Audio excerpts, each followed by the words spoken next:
Joy, kung mapapatawad ng Diyos ang mundo sa, alam mo na, kasalanan ginawa natin, palagay mo ba may... Pag-asa pa ng mama at dad mo. Ayos ka lang ba? Nasaktan ka ba? Sabihin mo sa akin na ayos ka lang. Ma'am, Dad, okay lang po kami. Kasalanan ko. Umuwi kami kaagad nung matanggap namin yung tawag. Natakot kami, anak. Gizmo, paano nangyari to?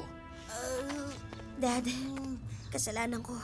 Hindi ako nakinig sa kanilang dalawa kasi gusto ko pong gamitin yung super search generator mo dahil...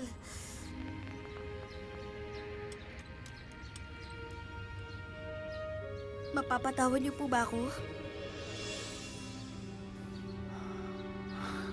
Siyempre naman anak.